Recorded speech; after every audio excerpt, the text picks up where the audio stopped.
The emergency beacon pierced through the void like a scream. Dr. Ellen Ward was 3 systems away when it reached her battered medical frigate. But she recognized the signature immediately. Catherine, distress call priority Alpha. Someone was dying. She'd worked with the Catherines before. Proud Wolf-like bipeds who valued strength above all else. They didn't call for help unless absolutely necessary. Their pack structure was ancient. Their honor codes even older. They were warriors, hunters, survivors who had conquered 14 star systems through sheer ferocity and tactical brilliance. They were also, Ellen knew, incredibly stubborn. The coordinates led her to a mining outpost on the Seven, a barren moon rich in deuterium, but poor in everything else that made life bearable.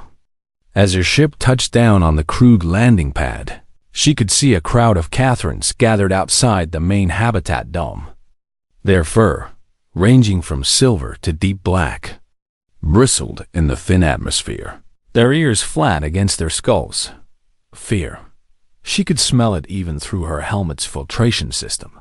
A massive Catherine approached as she descended the ramp, his scarred muzzle and decorated pauldrons marking him as someone important. His amber eyes fixed on her with an intensity that would have made most humans step back.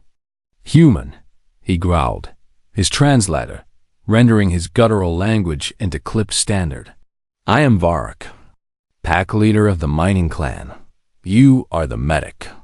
"Dr. Ellen Ward," she replied, gripping her medical kit tighter. "What's the situation?" "My cub, Kara." The words came out strangled, and Ellen realized with a start that this towering warrior was barely holding himself together. 3 days ago, she fell ill.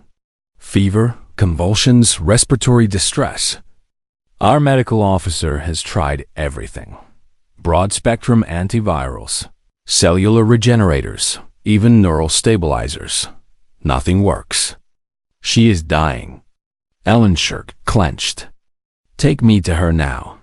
The habitat's medical bay was state-of-the-art, by frontier standards. Probably better equipped than half the human colonies in this sector. But all that technology hadn't saved the small form lying on the medical bed. Her gray fur matted with sweat, her chest rising and falling in rapid shallow gasps. She couldn't have been more than 8 standard years old. The medical officer, a lean Catherine with tired eyes, handed Ellen a datapad without preamble. All vitals, all treatments attempted, all failures documented. "I don't know what else to do." Ellen scrolled through the data, her trained eye picking out patterns. High fever, check. Inflammation markers, off the charts, check. Respiratory alkalosis, muscular rigidity, photosensitivity. She froze, her finger hovering over one particular test result. "Did you check for neurotoxins?" she asked quietly. The medical officer's ears flicked back in irritation. "Of course." Standard talk screen came back negative. "Standard for Catherine biology?" Ellen murmured, still staring at the datapad. "But you're on a mining moon. What are you extracting here besides deuterium? Rare earth minerals. Some titanium. Why does it show me the mineral composition reports for this area?" Varric stepped forward, his massive frame blocking the light. "Human, my daughter's dying. We don't have time for geological surveys." Ellen met his eyes without flinching. "Pack leader, I think your daughter has been exposed to something your scanners wouldn't recognize as a toxin because it's not toxic to Catherines. But to a developing cub with an immature immune system, it could be lethal." She pulled up the mining reports on the medical bay's main display. There, trace amounts of a crystalline compound the miners had been ignoring because it was economically worthless. But Ellen recognized the molecular structure immediately. Ergot alkaloids, she breathed, or something analogous to them. The medical officer looked baffled. "I don't understand." "That compound is inert. 2 adults maybe, but children." Ellen was already digging through her medical kit. pushing aside the modern dermal regenerators and nano-suture guns until she found what she was looking for. A small battered container that looked ancient compared to the gleaming medical equipment around them.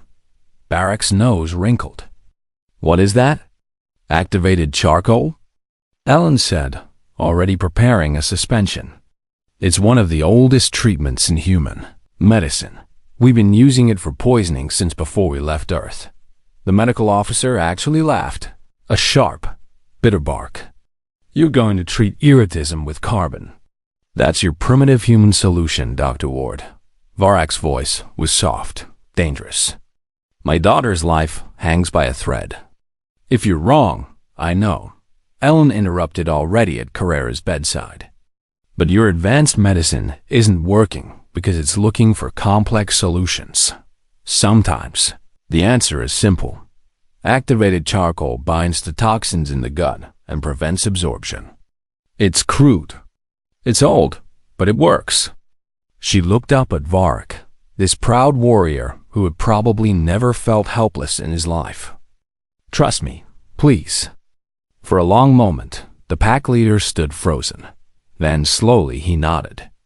Ellen worked quickly, administering the charcoal suspension through a feeding tube, then adding magnesium sulfate, Epsom salt, her grandmother would have called it, to help purge the toxin from Kara's system. The other medical staff watched in barely concealed disbelief as she bypassed every piece of sophisticated equipment in the room in favor of treatments that were literally thousands of years old. "Now we wait," Helen said, checking Kara's vital signs. The wait was agonizing. Varak stood like a statue at his daughter's bedside, one massive paw resting gently on her small hand. The other Catherines pressed close to the medical bay's windows, their breath fogging the glass. 20 minutes passed, 30, 45 dot, then Kara's breathing changed. The rapid shallow gasps became deeper, more regular. Her fever began to drop. Color returned to her gums and the inside of her ears. The medical officer checked the monitors, his ears shooting forward in shock. The inflammation markers, they're decreasing. Respiratory function improving. How? Varak made a sound, something between a laugh and a sob.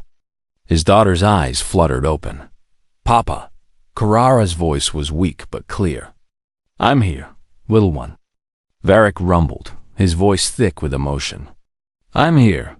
3 days later, Kara was running around the habitat dome with the other cubs, and Ellen was preparing to depart. Varak found her doing final checks on her ship. "Dr. Ward," he said formally, "the mining clan owes you a debt that cannot be repaid." Ellen smiled tiredly. "Just doing my job." "Pack leader." "No." Varak's amber eyes were intense. "You did what our advanced medicine could not with charcoal and salt." He shook his massive head. "Our people have always believed that newer meant better, that primitive meant inferior. You have taught us otherwise." He reached up and removed one of the decorative bands from his pauldron, a sign of honor among his people. "I was wrong to doubt you, to doubt human medicine. Perhaps there is wisdom in the old ways we have forgotten in our rush toward the future." Ellen accepted the band with genuine respect. Every species has knowledge worth preserving. Impact leader. Catherine aren't the only ones who've forgotten that. We humans, we almost lost our old ways too, in our rush to embrace galactic technology. I'm just lucky my grandmother made me learn the basics before she died. Var's ears perked forward, the Catherine equivalent of a smile. "Then I am grateful to your grandmother as well. She saved my daughter's life." As Ellen's ship lifted off from the Seven, she looked back at the mining outpost. Through the viewport, she could see Varak standing with Kara on his shoulders, both of them watching her departure. Sometimes she thought the most advanced solution wasn't the right one. Sometimes you just needed a little charcoal, a little salt, and the ancient wisdom that reminded you across all the vastness of space. Across all the differences between species, that taking care of each other was the oldest medicine of all. And perhaps that was the most human thing about humanity. Not that they reached for the stars, but that they never forgot where they came from.